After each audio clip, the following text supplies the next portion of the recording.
Spider-Man 3, you guys. As we all know, Sony owns the rights, the film rights to the Spider-Man character and all of the rogues gallery. Spider-Man has one of the most impressive rogues gallery of any comic book character. Green Goblin, Doc Ock, Mac Gargan, the Scorpion, Vulture, who else? Electro, the Shocker. Man, who all have we seen on screen? Kingpin. My goodness, the list just goes on and on and on and on and on. One of my favorite villains in Spider-Man's rogue gallery has always been the Hobgoblin, and that has always been popularized thanks to. Let me see if I can pull this up. There he is, the Hobgoblin. As popularized in the 1990s Spider-Man the Animated Series cartoon. He was actually voiced by Mark Hamill, if you're not familiar. The Hobgoblin was voiced by Mark Hamill in the original Spider-Man Animated Series cartoon from the 90s. Not the original, but you know what I mean. So I always had a soft spot for the Hobgoblin. He's a villain, but he's also kind of not. I don't know, it's hard to explain. He's more of a he's like a Catwoman. Like Catwoman, yes, she's a villain. She does villainous things, but she's also not like purely evil. She's not like a completely bad person. And that's the same thing with the Hobgoblin. Hobgoblin found a way to like mask his identity. He was a close friend of Spider-Man, Peter Parker. His name is Ned Leeds. And when I drop the name Ned Leeds, maybe that name sounds familiar. Maybe is that the name of Jacob Batalon's character from the new Spider-Man movies? So I mentioned Sony earlier. Sony currently owns the film rights to Spider-Man, right? And so as such, they also kind of have their own they have their own secret channels of releasing information. One of those secret channels is it's an Instagram page, Spidey #1 fan on Instagram. This is Flash Thompson. Flash Thompson, of course, is a fictional character. He's one of Spider-Man's schoolmates that goes to Midtown High with Peter Parker. And so Sony Pictures has started this Instagram page where they just kind of every now and again post fun, silly things. The actor's name is escaping me at the moment, but they post all kinds of fun and silly things, just to kind of keep the fun and the spirit of Spider-Man alive. And every now and again, they will post some spoilery kind of things, or rather they tease various things. So was it yesterday or 2 days ago? I want to say it was 2 days ago, on this particular Instagram page, on the Reels. If you're familiar with the Instagram Reels, it's a post that stays up for 24 hours and then it's gone. And this is a post that they posted on the Sony Spidey #1 fan page. It's just on the surface, it's Flash Thompson being silly, kind of posting a fun little picture, and obviously the poster says this or that. And so now we're kind of being made to choose. Do we choose between Jacob Batalon's character or his girlfriend from Spider-Man Far From Home? Pros and cons. Pros, she has a nice smile. Cons, she dated a loser. She also asks too many questions. The pros for Ned Leeds. He's funny sometimes. And the cons are literally everything else. But look at the picture. Look at this picture. Ned, Jacob Batalon, right above his head, he has this little orange hat. Now, it's on the surface, you can kind of say like, oh, okay, it's just a little like drawing coming out. But no. Sony knows what they're doing. Let's look at this photo of the Green Goblin again. Now look at Ned Leeds. Now look at Hobgoblin. Did I say Green Goblin? I meant Hobgoblin. Now look at the Hobgoblin again. Now look at Ned. This is not an accident, you guys. This is not an accident. So they're teasing something. Like, obviously we know the character Ned Leeds turns into the Hobgoblin in the comics, and Ned Leeds is in this current version of Spider-Man in the movies.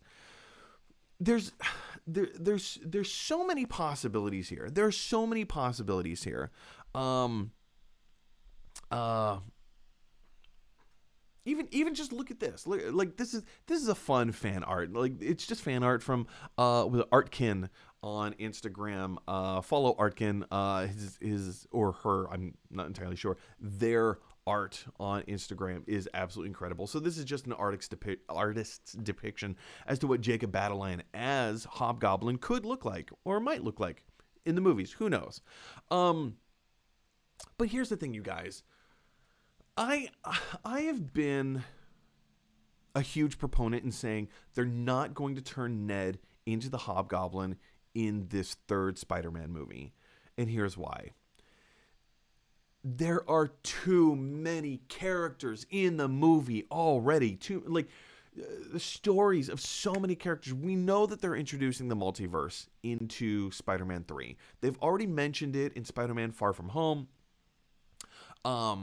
So we already know that they're going to be introducing or solidifying the concept of the multiverse in Spider-Man 3. Doctor Strange in the Multiverse of Madness confirms the idea of the multiverse. It's being heavily speculated that Andrew Garfield and Tobey Maguire, although not confirmed, it's being speculated that they might show up in this third Spider-Man movie. It has been confirmed that Electro, Jamie Foxx will be coming back to play Electro. It has also been confirmed that Benedict Cumberbatch will be in this film, kind of acting as Peter Parker's mentor. Oh man, what else? J. Jonah Jameson from the original Spider-Man film series, the Sam Raimi film series with Tobey Maguire. He's already been introduced. So they've already laid the groundwork for the multiverse. Multiverse things have already started popping up. WandaVision is more than likely going to start introducing other multiverse elements. Probably. That's not confirmed, but probably. I don't know. I've been saying for a long time, they're not, like, there's so much happening. They don't have the time in a 2-hour, let's just go ahead and say 2.5-hour movie. They're not going to have the time in a 2.5-hour movie to craft a good, decent story. Unless this is Ned Leeds from the multiverse, who comes out as, oh, I'm the Hobgoblin from another world, from another dimension, or a parallel, whatever, blah, blah, blah. Maybe. If they do it, it might seem cheap. I don't know. Like, but now that Sony has teased this photo, and it was only up on Instagram for like 24 hours and then was gone. But thankfully, other people have, they saved the photo.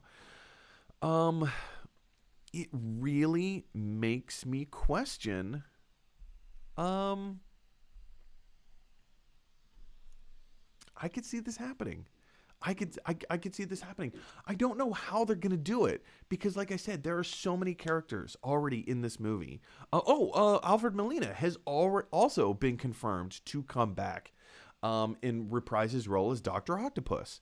So we have Dr. Octopus from one villainous reality. We have Jamie Foxx from another villainous reality, Electro. They've already introduced Vulture, played by Michael Keaton. Are they going to come back and revisit that story? I don't know. I would like to hope so. I would like to think so. I don't know. There's so much going on here, you guys. There's so much going on here. Here's another possibility that nobody's been talking about. in conjunction with Spider-Man. At the end of the first Doctor Strange film, there's that end tag with Mordo, played by Chiwetel Ejiofor, where he comes out and he strips that one guy of his magic, and his body collapses and he falls to the ground. There is the possibility that Mordo might actually be a villain in this. This is complete speculation. I have no truth to base this on. I have no fact. I have no evidence. I'm just saying it's a possibility that the story of Spider-Man 3 might in fact involve Mordo going around taking the magic from other people, and he and Doctor Strange get into a rift. It breaks open the multiverse in their things, and then like maybe to Mordo's point at the end of the first Doctor Strange film, there are too many sorcerers. There are too many sorcerers. I mean, Agatha Harkness is a sorcerer. Maybe Mordo is going to connect with her in some way. Maybe that's going to be like the big reveal. Maybe Mordo pops up at the end of WandaVision. Who knows? There are too many possibilities here, and especially with Sony teasing this particular photo, I think it's pretty safe to say. I think it's safe to say that Jacob Batalon, in some version, in some incarnation, will be playing Hobgoblin. Somehow. I don't know how they're going to do it. There's so much being jam-packed into this movie, unless they're doing a part 1, part 2, which I highly doubt. I don't know. But question is for you guys, what do you think of Jacob Batalon as Ned Leeds being turned into the Hobgoblin? Do you think it's going to happen? Do you think it's going to happen in this movie? I mean, it's being teased. It's being teased by Sony. Sony, in their unofficial back channels, in their way, it's being teased. It could happen. It could very well happen. What do you think? Do you think it's too many characters? Do you think that there's a really... I mean, I've always said, in Kevin Feige, I trust. And I trust that he's not going to oversaturate this film with too many characters, or necessarily with characters just for the sake of paying fan service. The script has already been written. They're already filming. They already know how this whole thing is going to shake out. I don't know. I trust in Kevin Feige, but I am a little concerned. That there are too many characters in this movie. Too many big main characters. Who knows? Maybe they'll pull it off flawlessly. We'll just have to wait and see. But what are your thoughts? Jump on down to the comment section below and let me know what those are. Hey everybody, thanks for watching. If you like this video, click like. If you really like this video, click subscribe. And if you really, really like this video, click share. Because that is exactly what Pickle Rick would want you to do. Hey Morty, I turned myself into a pickle. I'm Pickle Rick!